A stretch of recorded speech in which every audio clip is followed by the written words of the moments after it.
Hello and welcome to another IB history lesson on the Cold War. We will explore the spread of communism in Asia from the end of the Second World War until the Geneva Conference, which brought the Indo-Chinese War to a conclusion in July 1954. To start with, we're going to be talking about Japan and the Cold War from 1945 to 1952. The guiding question for this section is going to be how did the US occupation of Japan from 1945 to 1952 increase Cold War tensions? Please take a screenshot of this diagram. This is how this section of the presentation is structured, so make sure that you have this in your notes. The defeat of Japan in the Second World War eliminated a power that had dominated East Asia since the early 20th century. In China, the Second Sino-Japanese War of 1937 to 1945 weakened China's nationalistic government, the KMT, led by Chiang Kai-shek, but strengthened the Chinese Communist Party, also known as the CCP. While Chinese government forces did fight the Japanese invaders, the CCP was seen by many Chinese as having fought more consistently and aggressively. Japanese occupation of former European colonies such as Malaya, French Indochina, and the Dutch East Indies weakened colonial government and led to the formation of independence movements, many of which were associated with communism and called for an end of imperialism. So we're going to talk about the US occupation of Japan. In Europe, the Soviet Union destroyed the German army but remained uninvolved in the concurrent war in Asia and the Pacific until August 1945. At the Yalta Conference, it was agreed that the USSR would declare war on Japan 3 months after the surrender of Germany in order to assist a likely US invasion of Japan.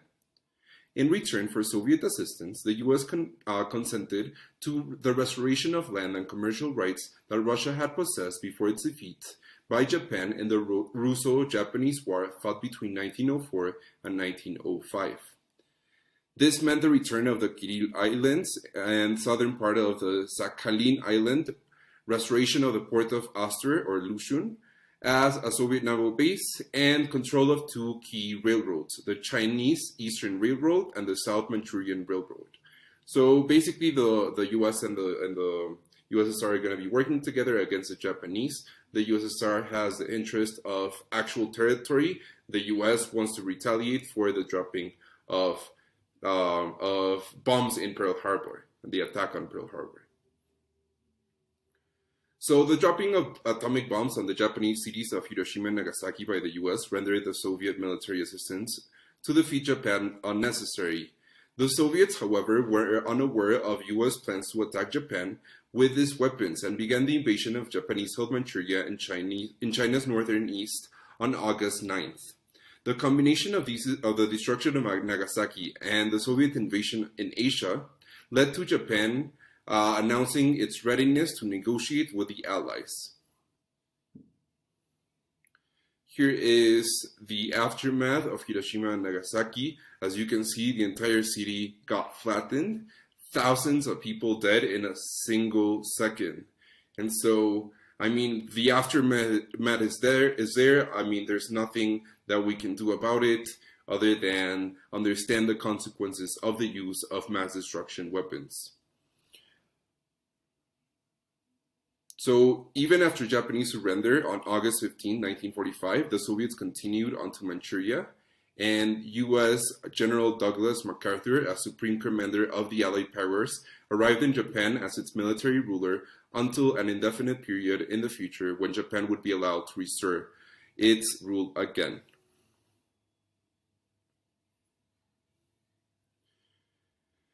US-USSR negotiations on the occupation of Japan basically did not go that well. Stalin wanted Japan, like Germany, to be divided into separate Allied zones. The US rejected the plan as it would enable the Soviets to veto policy decisions.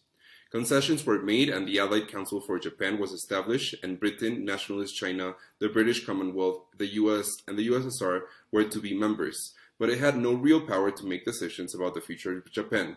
However, General MacArthur still had all the power, so again, it was basically like a US colony.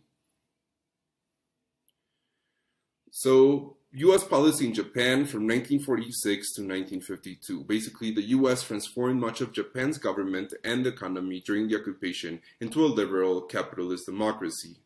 The Japanese emperor was retained with very limited powers, while a multi-party parliament system of government was established. Large agricultural estates were dissolved and land was transferred to the peasantry to create a class of small independent farmers. Large industrial conglomerates, the Saibatsu, were divided into smaller businesses, and the U.S. believed that the Saibatsu had encouraged and supported Japanese aggression in Southeast Asia, so they basically wanted them gone. Independent trade unions were also developed, so this helped the increase of this liberal democracy and this liberalization of the economy overall. In 1947, U.S. policy in Japan changed both because the Cold War in Europe intensified and the Chinese nationalist government was increasingly threatened by communist forces in the Chinese Civil War.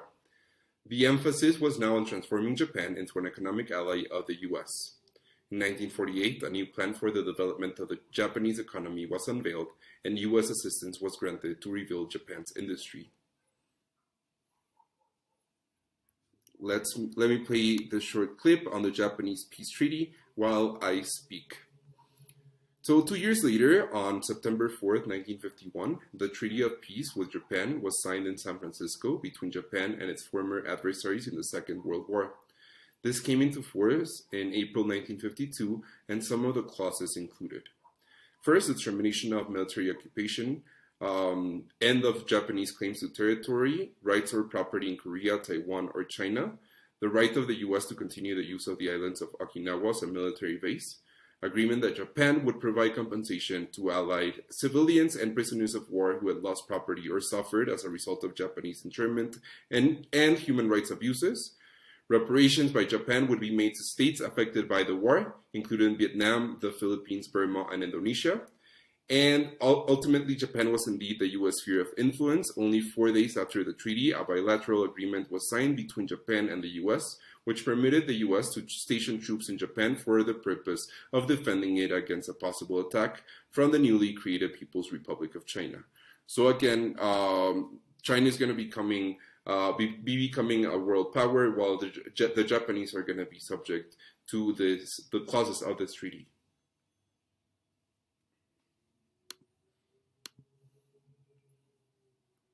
The next section of this presentation is the Chinese Civil War.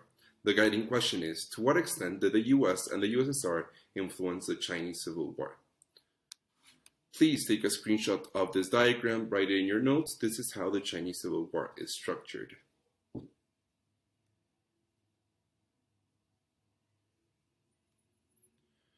The triumph of communist forces in China under Mao Zedong dramatically altered the character of the Cold War.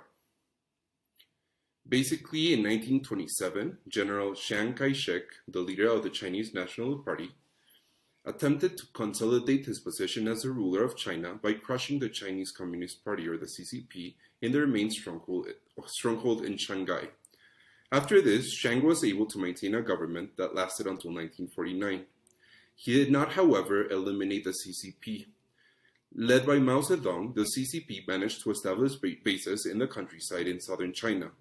These rural bases were eventually overrun by the government in 1934, and in order to survive, the CCP embarked on the Long March, a retreat from southern to northwestern China. They basically fled to the area of Manchuria. When Japan launched a large-scale invasion of China in 1937, the CCP and the Nationalists formed an uneasy anti-Japanese alliance, which lasted until Japan's defeat in August 1945.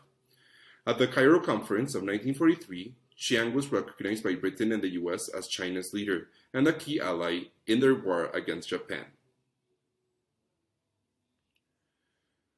Early in 1941, when troops of the Communist Fourth Army were moving their headquarters from Wannan to the north of the Yangtze River, they were attacked and destroyed by KMT forces. This is known as the Wannan Incident of 1945. Only pressure from the US and the USSR prevented the incident from escalating into outright civil war. The attack intensified distrust between the CCP and the KMT. So basically, here we see a map showing the major battles of the Civil War. It's going to be obviously between the CCP and the KMT. Again, understanding the Wan'an incident is going to be key to understanding the origins of the Chinese Civil War. This is what basically sparked that civil war, because we are seeing those two sides confronting each other, and one side is going to be defeated. Honestly, this goes back and forth for a long time. We're going to be seeing that in a few minutes. So Mao's strategy from 1944 to 1945 was the following. The CCP decided on three new strategies. Basically, they needed to fight against a weaker KMT militia, which they outnumbered by over 900,000 men.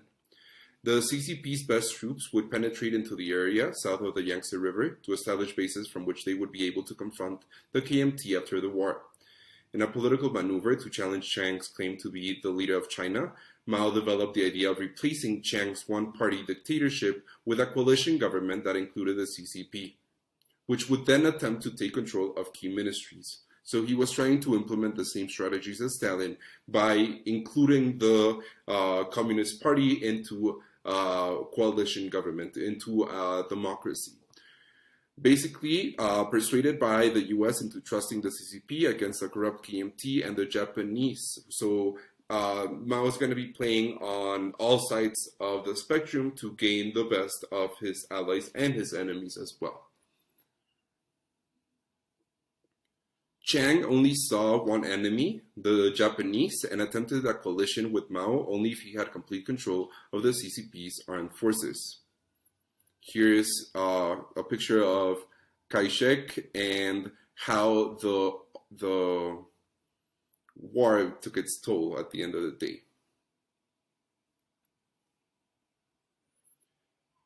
When the USSR declared war against Japan on August 8th, Mao ordered his forces to cooperate closely with the Soviet army and occupy key cities and rail links in central and northern China.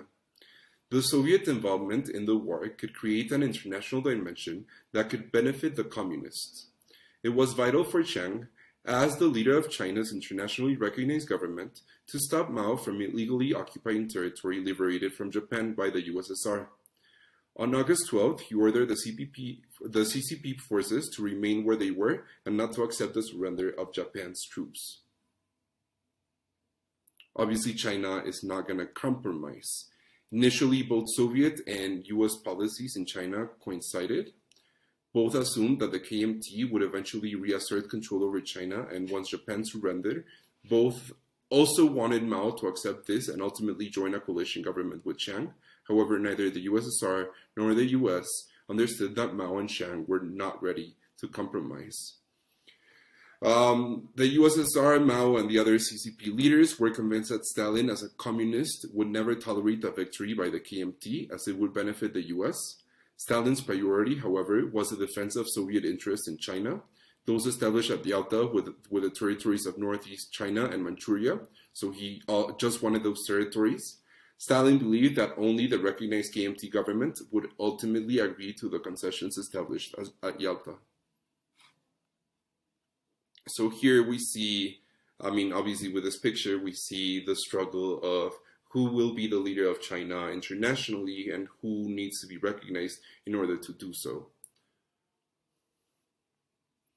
On August 14th, Stalin signed the Sino-Soviet Treaty of Friendship and Alliance, in which Chiang acknowledged the independence of Outer Mongolia, the Soviet military occupation of Port Arthur, and agreed to join control with the USSR of the Changchun Railway, formerly the Chinese Eastern Railway. In return, Stalin agreed to recognize Chiang as China's leader and recognize China's sovereignty of the former Chinese provinces conquered by Japan, and not to assist the CCP against the KMT. The US basically had to respond. Now that the war with Japan was over, the US was concerned about the spread of Soviet influence in the Far East. It put pressure on both Chiang and Mao to negotiate a compromise to stabilize China to avoid a damaging civil war, which might provide the USSR with further opportunities to strengthen its position in China. So again, the US is seeing the spread of communism. They want to block it, whether it's going to be with Mao or whether it's going to be with Chiang and his alliance with the USSR. The Chongqing negotiations of from August to October 1945 were key to this unbalance of power. Under the joint pressure of the US and the USSR, the CCP's Politburo authorized Mao to meet Chiang in Chongqing on August 26, 1945. Chiang insisted that Mao should place all troops under the command of the government. Mao rejected this, but he was ready to reduce the number of his troops, provided the KMT did likewise. The two sides also failed to agree on a constitution for a new democratic China. No compromise was reached yet again. The Soviets attempted to control the CCP by asking for more moderate help to retake Japanese-controlled Manchuria. But Mao in turn decided to launch a campaign to control the whole of northeast China. In response, Chiang informed US President Truman that the USSR's violation of the Sino-Soviet Treaty were a serious threat to peace in East Asia and asked the US to mediate.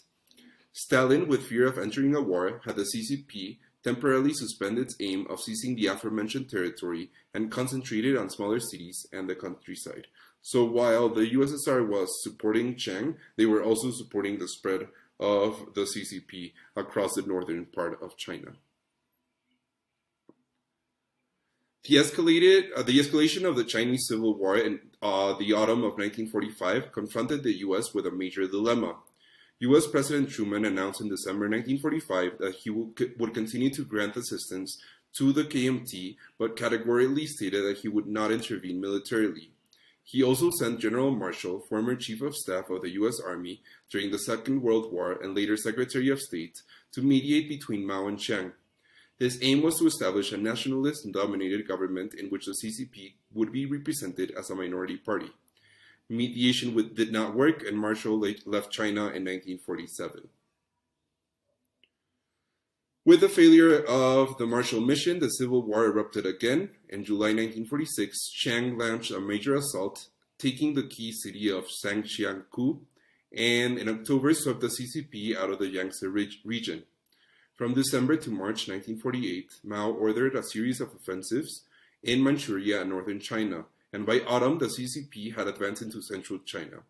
It is important to note that Mao was confident of his success and rejected any mediation by the USSR.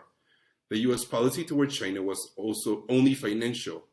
Chiang could buy some guns rights, and that's why the US only provided money. This policy continued even when Chiang was defeated on the mainland and withdrew to Taiwan in December 1949. So at the end of the day, Chiang is going to be losing the Civil War, and he's going to be going to Taiwan, where he's going to be centered, where he's going to be creating that liberal government. So here's a chart explaining the difference between nationalists and communists. Obviously, we have the two leaders. In terms of the occupied territory, Mao is going to be in the north of China. Chiang is going to be in the south and the center of China. Chiang is going to be supported by both the USSR and the United States. Mao Zedong is going to be supported covertly and then overtly by the Soviet Union.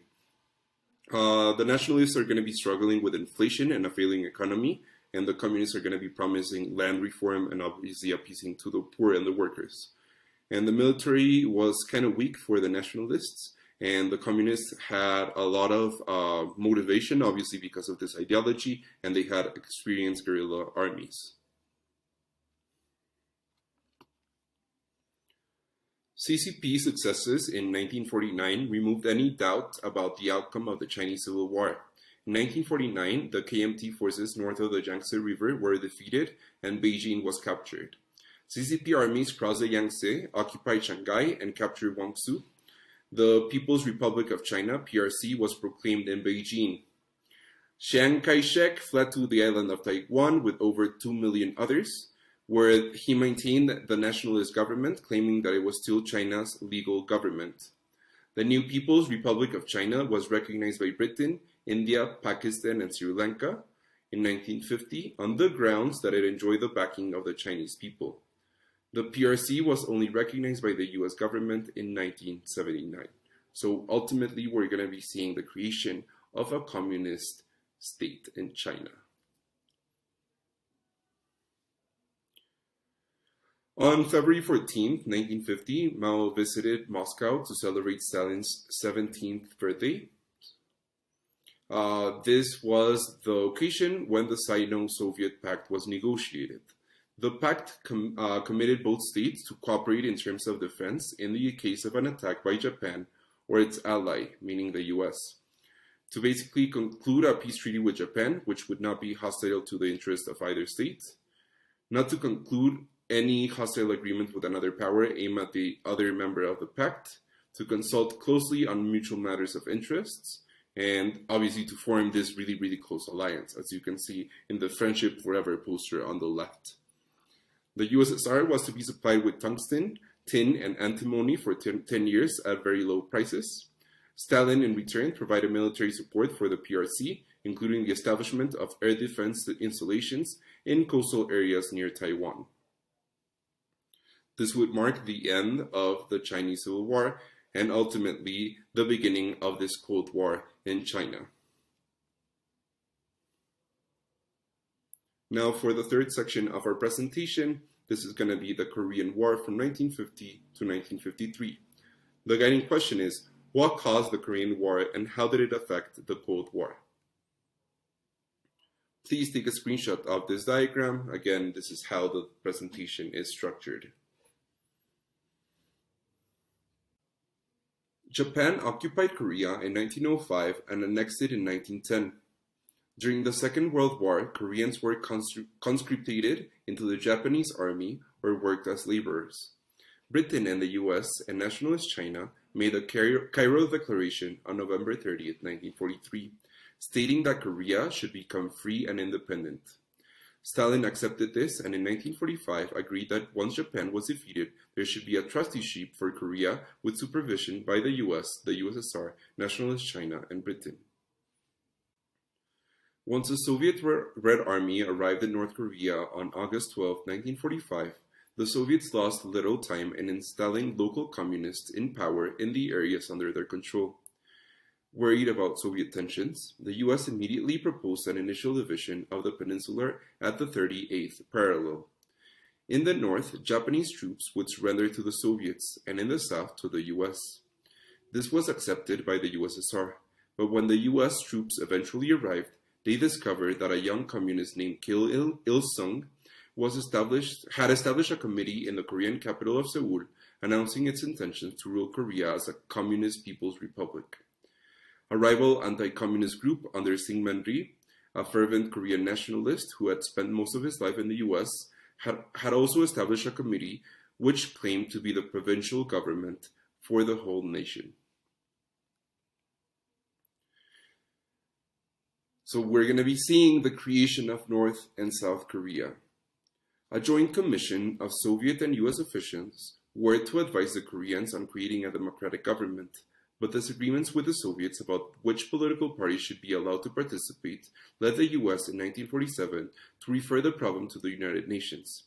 Despite Soviet opposition, the United Nations General Assembly agreed in 1948 to send a commission to supervise elections in both North and South Korea. When it arrived to start its work, its members were not allowed by the Soviets to enter the North. In the South, Syngman Rhee Nationalist Party won an overwhelming majority and created the Independent Republic of Korea, also known as the ROK.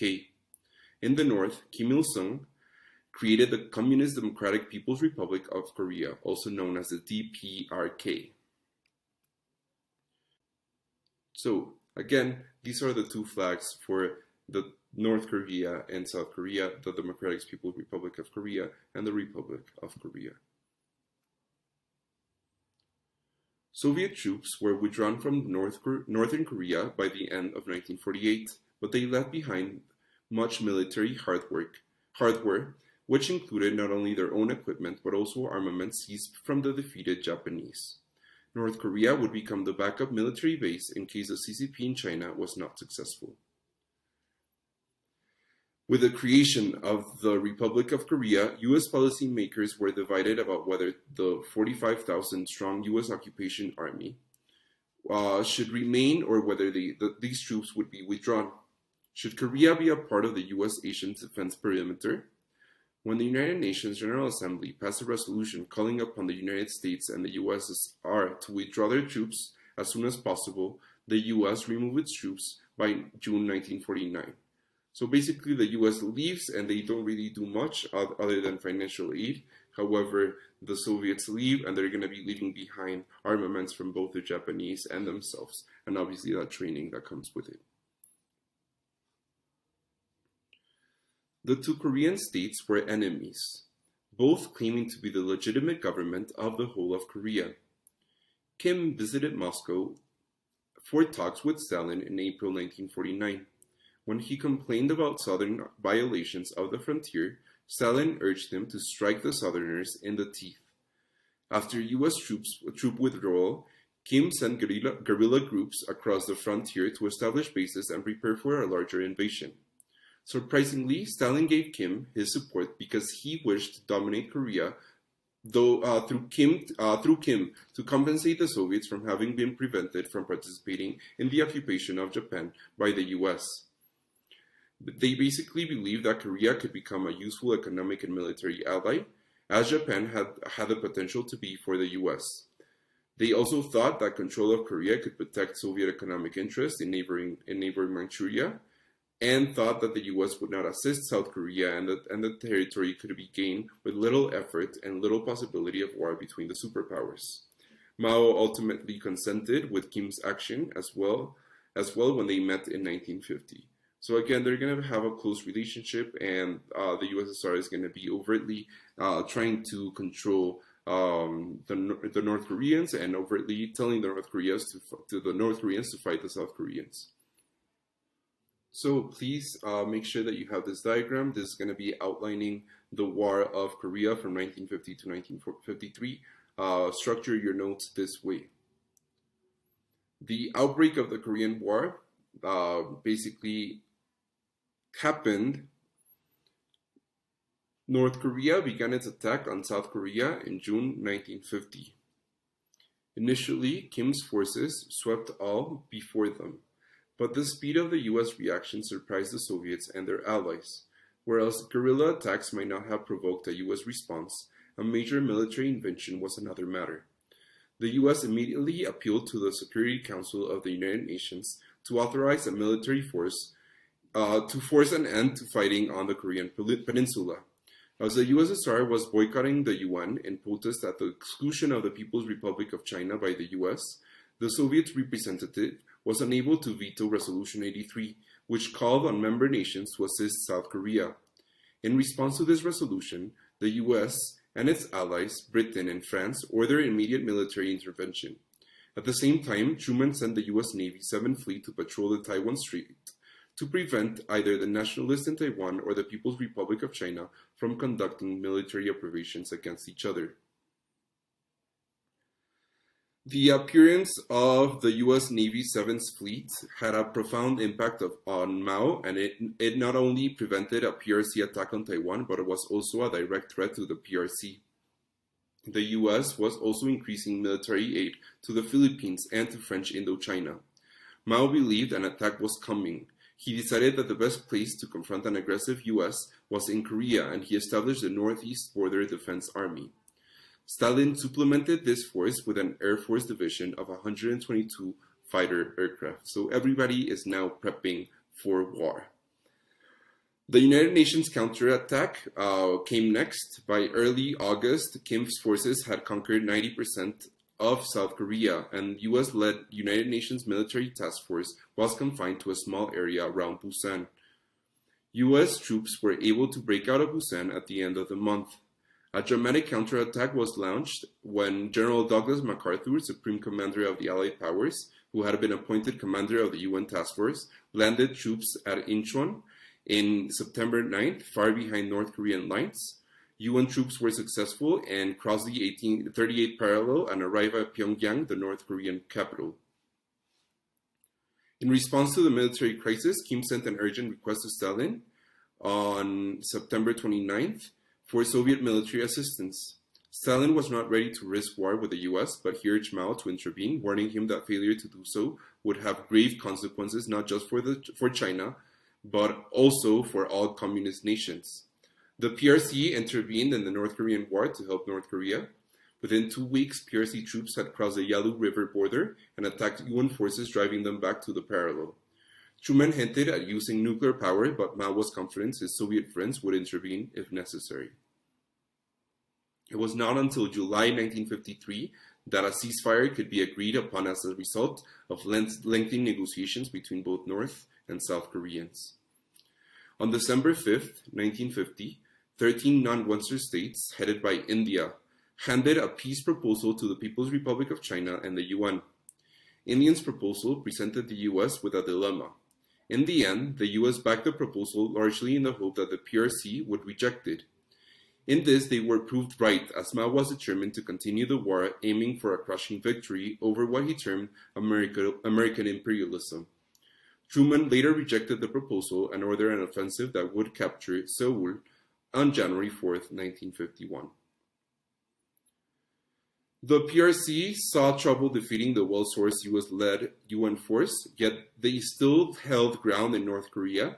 Mao agreed to negotiations for a truce in the hope that this might eventually lead to the withdrawal of UN troops from Korea altogether. He examined this strategy as preparing for a long war while striving to end the war through peace negotiations. Fighting had stabilized along the 38th parallel and negotiations started. The US, for example, exploited the wishes of a large number of Chinese prisoners of war not to return to the PRC, as it realized that this would make very effective anti-communist propaganda. The PRC retaliated by claiming that the US had used biological warfare in Korea. In 1953, the Republican Dwight D. Eisenhower, formerly the general in charge of the Allied forces in the Western Europe during the Second World War, was elected president in the United States. Mao didn't bite the bullet. However, Stalin's death in March 1953 led to new Soviet leadership who wanted to end the war as soon as possible. Faced with persistent military stalemate in Korea, Mao conceded that outright victory in Korea was not possible. On July 27, 1953, both sides finally agreed on an armistice, which recognized the 38th parallel as a temporary dividing line between North and South Korea. That division has remained the frontier ever since. Now, for the final section of the Korean War, please use this diagram to organize your notes on the consequences of this war. The Korean War was an important turning point in the Cold War, and it had important consequences for the People's Republic of China, the US, the USSR, and Western Europe. We're going to be seeing those consequences all together. So, consequences for China. Mao used the Korean War to foment enthusiasm for revolutionary change within the PRC and to mobilize public opinion by stirring up hatred for what he termed American arrogance. Campaigns were then led against any internal opposition. By the time the Korean War ended, society and politics had been radically changed in China altogether. Agricultural land, for example, had been redistributed to the peasantry, and the landlord class had been eliminated. This ended the economic and social system that had been 1,000-year-old. In terms of consequences for the USSR, the Chinese experience during the Korean War also ground the weight at some of the cement that kept the Sino-Soviet alliance together. Mao resented Stalin's opportunism, such as when he demanded cheap raw materials in return for signing the Sino-Soviet agreement, and for this fact that he made China pay excessively for military supplies. In terms of Europe, in the long term, the Korean War did serious damage to the interests of the Soviet Union in Europe altogether. It strengthened NATO and led to the rearmament of West Germany and the first steps towards the integration of Western Europe, obviously creating the European Union later on. For the United States, the Korean War strengthened the arguments of the U.S. National Security Council and SC that communism represented a coordinated global threat. The U.S. military budget tripled. The country also decided to station U.S. troops permanently in Western Europe and rearm West Germany. The Korean War convinced the U.S. of the need to build up a system of global alliances in order to contain communism. In 1954, it formed SEATO, the Southeast Asian Treaty Organization, and in 1955, To protect the Middle East from Soviet attack, they formed the Central Treaty Organization, or CENTO, or also known as the Baghdad Pact. Later on, we're going to be seeing what that means. Now for section 4 of this presentation, Indochina from 1945 to 1954. The guiding question is, to what extent did the communist triumph in China help Ho Chi Minh in Indochina? On August 29, 1945, Ho Chi Minh proclaimed an independent Communist Democratic Republic of Vietnam, with its capital at Hanoi. Ho was both a nationalist and communist and aimed to free Vietnam from Japanese domination during the Second World War and from France afterwards. He created the League for the Independence of Vietnam, called the Viet Minh, in 1941. Again, it's called the Viet Minh, and it was created in 1941. Please take a screenshot of this diagram, which is going to be allowing you to break down the events that are going to be happening later on.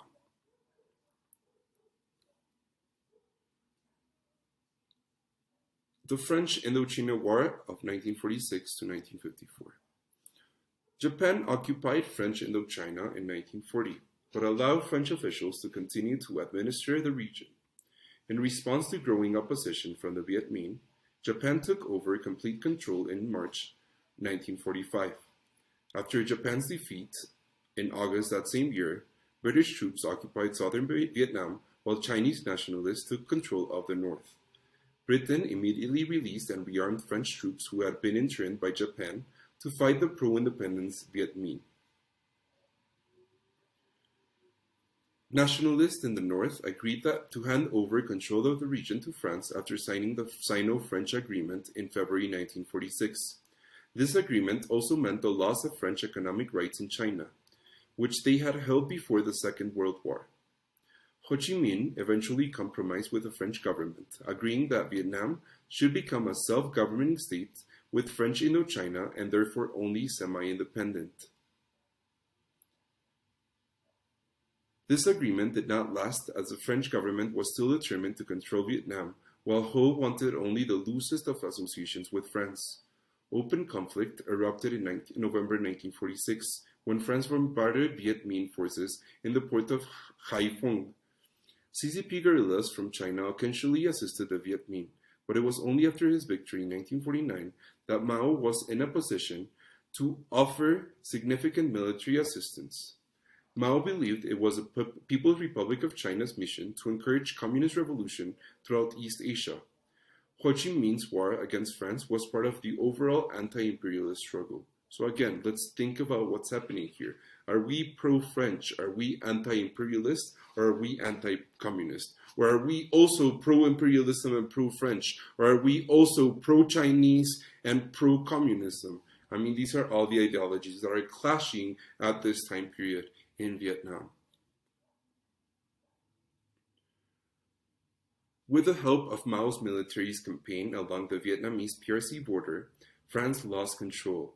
In mid-1953, the French government responded to this threat by sending more troops to Vietnam and appointing a new commander, General Henry Navarre. He planned a 3-year strategy for winning the war. The U.S. also started supporting France after the Korean War. The Viet Minh decided to counter this new French strategy by advancing through Cambodia towards Saigon, the largest city in South Vietnam. This with the help of the Pathet Lao, an independence movement in Laos supported by the Viet Minh. France decided to fortify the village of Dien Bien Phu, but the Viet Minh managed to surround French positions and had the French surrender in 1954.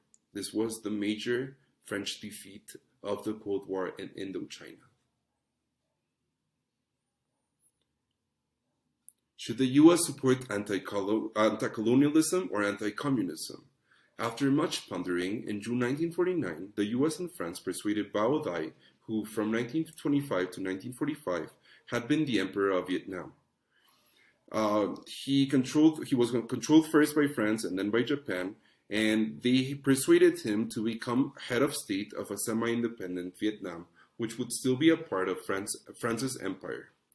Bo Dai rapidly proved to be a failure, mostly since France didn't give him real power. In April 1954, faced with the imminent fall of the Dien Bien Phu, U.S. Secretary of State John Foster Dulles recommended airstrikes on Viet Minh positions from U.S. aircraft flown from carriers in the South China Sea. If that failed to halt the Viet Minh, he contemplated the use of tactical nuclear weapons and the landing of ground forces, but the time was yet to come. So again, slowly but surely, this is going to be pushing the U.S. into actually engaging military in this part of the world. So again, this last section is called the Geneva Conference of 1954. Take a screenshot of this. This is what's happening in that conference. On September 28, 1953, the Soviets suggested calling an international conference to solve the Korean and Indo-Chinese problems.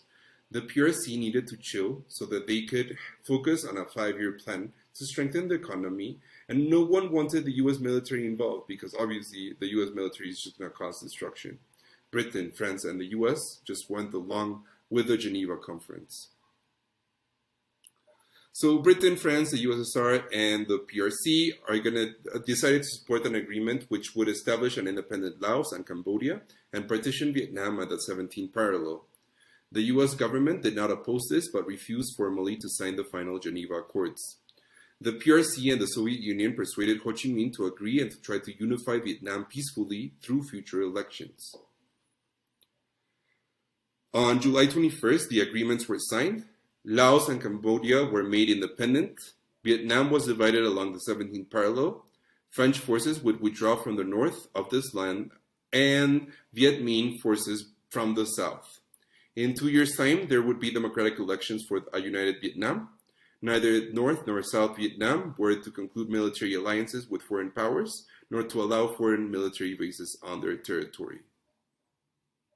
Now, finally, for our bibliography, thank you for David Williamson for his book, Access to History, and we recognize the authors of all visual content and auditory content in this presentation. Thank you.